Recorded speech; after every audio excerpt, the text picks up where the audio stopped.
Absolutely, man. Absolutely. I feel like the conversation that we're going to have, and for anyone who's watching, you see the title, you know what we're going to get into. We're going to talk about some stuff before then, but I felt like this was like the perfect topic for us to talk about. Okay. Because I feel like we have dope like perspectives on this, and I know we both have like this love for our culture, but also a want to understand like you were one of the first people where I think question like what does it mean to do it for the cultures, just for Hmm. everyone black, and so like it coming off that, I feel like this is a good conversation to have together.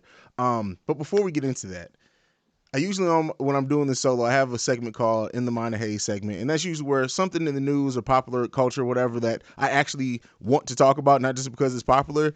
I throw it in here, and so Kwame Brown, right?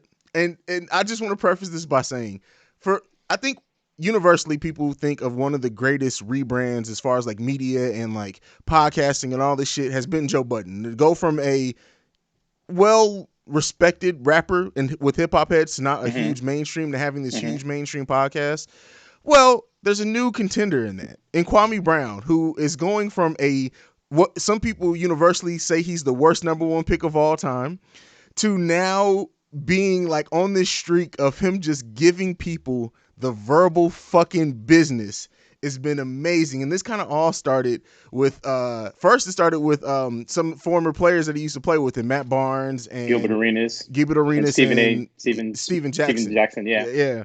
And so that was fucking hilarious. Him going and Beck calling Matt Barnes, Becky with the good hair. This shit was fucking hilarious, right?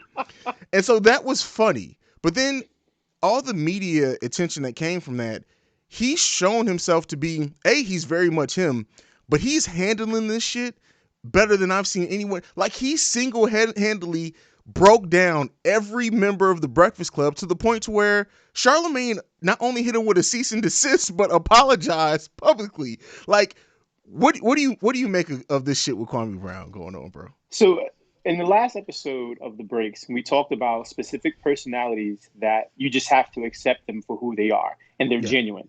We talked about X, Pac, and everything. Kwame. I mean, let's be real. This man says what he says, and you have there's nothing you can say about it. And he backs his shit up. You know what I mean? Like yeah, nobody wants to see him. Realistically, nobody wants hands with him. And you know, there's some dudes that you already know you don't want that problem with. It's not like, oh, tough talk. Like Ben Wallace. Ben Wallace is one of those dudes you don't want a problem with. Ron Artest, you don't want a problem. But Kwame Brown, you don't want that problem. But the fact that these so-called podcast heads, these who have this platform, and he's shutting them down. This is a reality check. You know what I mean? And motherfuckers ain't cashing it in. I love it, bro. He's my hero, man. He is my hero. yeah. It's fucking wild. Like, and the fact that he's country as shit, right? And you gotta Yeah. love it for what it is. And like the fact that he's talking about like how we're taught to attack other black men, and like I think one of the first ones is like who's paying you to sit there and attack me? Mm. I'm minding my Mm-hmm. fucking business. Like, Mm-hmm. and it's true. Like we are pit against each other in multiple ways usually, and we don't really sit down and have that conversation of what that looks like, and what the meaning behind it is, because very often we are. It's like you can't you as black men, it's hard